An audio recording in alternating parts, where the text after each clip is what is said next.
चलो चलो बाबा धाम लोकी शिव के नाम।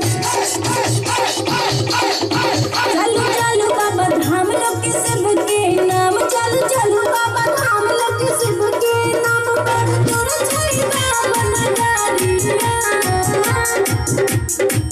ए बोलू के पापा कहू न ए मोनू के पापा चालू नेठ बन के कवारिया। ए गुलू के पापा चालू नेठ बन के कवारिया। चलो चलो बाबा धाम लोकी शिव के नाम। चलो चलो बाबा धाम शिव के लोके नाम। चलो चलो बाबा धाम शिव के लोके नाम। तू पर छई बाबा नगारिया। ए गुलू के पापा बोलू न ए मोनू के पापा चालू नेठ बन के कवारिया। ए गोलू के पापा चालू नेठ बन के कवारिया।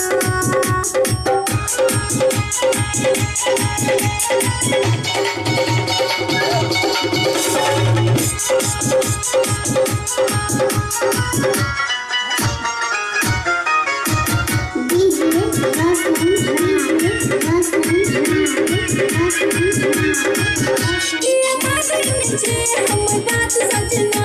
मन में रखनी छे जात सपना। ये बात नीचे हम बात सजना। मन में रखनी छे पूरा भजात सपना। बोलबम का हक रहू गुबार हक रहू गंगा जल भर के डालिया। ए गोलू के पापा मेहमान बजेबे ए करबे। मोनू के पापा चालू नेठ बन के कवारिया। ए गोलू के पापा चालू नेठ बन के कवारिया।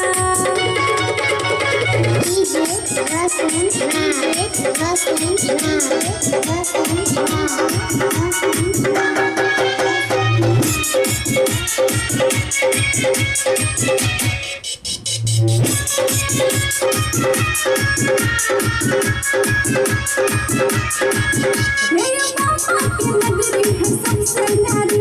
आज कादर से अपना ये डमरू भारी। मेरे पापा की महिमा है सबसे न्यारी। आज कादर से अपना ये डमरू भारी। उसी गावी में जोर होय छै जी जब तोर दस बन गेल जात कवारिया। ए गोलू के पापा ए मोनू के पापा चालू नेठ बन के कवारिया। ए गोलू के पापा चालू नेठ बन के कवारिया।